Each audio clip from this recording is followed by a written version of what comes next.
Should I just start my Yeah. spiel again? Yeah, All right. start your spielke. On this video today, we're going to let you know the players that are rising and falling up and down the RotoWire Barometer. I'm Alan Seslowsky here with Erik Halterman, RotoWire senior baseball writer. How do you like that new title I just gave you, Erik? I don't know if it's accurate. I would like it. But... I was just giving you a promotion. All right, Yeah. Erik, let's get down to it. People are a couple weeks into the fantasy baseball seasons, and let's start with good news. Who's rising? Yeah, one guy who I'm a lot higher on now than during draft season is Jake Cronenworth of the Padres. He's somebody who had a great debut last year, playing a lot more than people expected.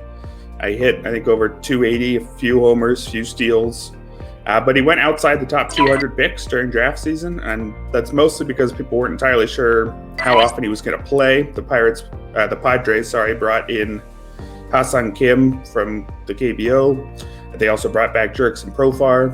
So playing time was a question, but he started every single game so far this year, and he's doing exactly what he did last year. A ton of contact, hitting over 300.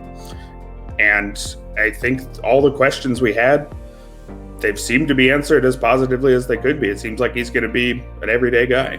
Is that a lesson learned for drafting, that to buy the uncertainty when you've already seen the performance and so on the previous year?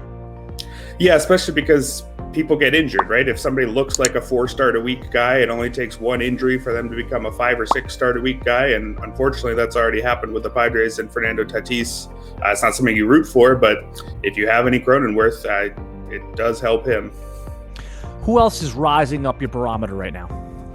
Another Padre is a guy I've been interested in is Hasan Kim. He came over from Korea with a lot of potential, way younger than most guys who come from the KBO, still in his mid-20s, hit 30 homers, 23 steals, hit over 300 in his final season in Korea. Obviously expect those numbers to fall a decent amount, but I think the projections had him somewhere around hitting 260 with 15-ish homers and steals, sort of a Tommy Edman type player. Playing time, again, a question, but he's a guy who benefits from the Tatis injury as well. At-bats open up at his natural position of shortstop. The Tatis could be back soon-ish, but I think anyone who's super confident in his health the rest of the way, given how worrisome that shoulder seems to be, I think that's more optimistic than I'm ready to be. So I think Kim has a path to playing time that didn't necessarily seem to be there a week ago. In leagues that allow trading, would you recommend that someone goes after an injured star? Tries to buy low?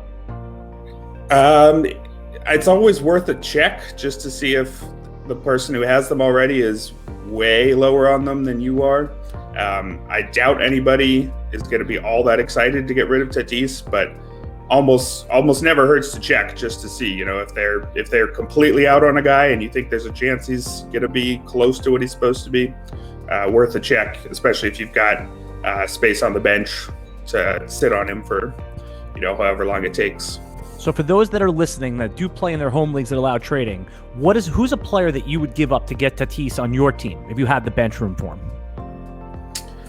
Oh, somebody at least a couple rounds lower. He was going at the top of the first round. So if you think that he's going to be back in 10 or so days and isn't going to be all that hurt the rest of the way, maybe, see if somebody likes your second, third, fourth rounder.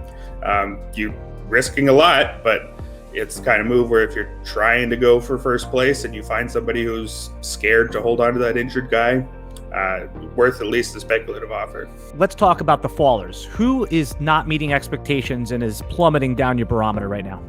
Yeah, so it's obviously quite early to be too worried about stats, given that guys have played only a week's worth of games. But when the stat lines are particularly extreme, I think it's worth getting a bit worried. Keston Hiura is the guy that I'm perhaps most worried about on the offensive side. He had a great rookie season, showed contact and power, fell off pretty hard last year. A massive drop in his batting average on balls in play, from over 400, which was clearly not sustainable, to in the 270s. He always had some strikeout issues, but they got even worse last year.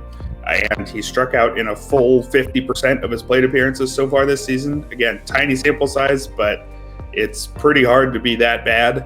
And I think those who drafted him were hoping for a bounce back, and we're seeing absolutely zero signs of that bounce back coming. I could be totally fine a week from now, but I think that's the most noteworthy, terrible early line on the hitting side. I noticed when I read your article, which by the way is linked in this video, that George Springer is falling on your barometer. Talk to me about him real quick. I was okay taking him because the Blue Jays said he'd be back pretty early in the season. It wasn't even clear that he'd need a trip to the injured list.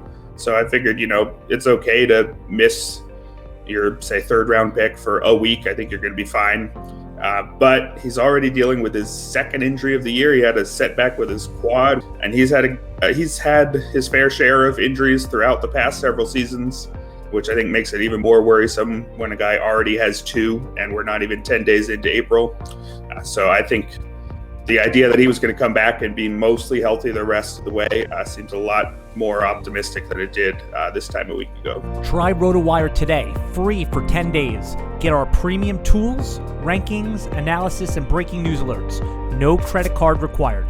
Go to rotowire.com/try.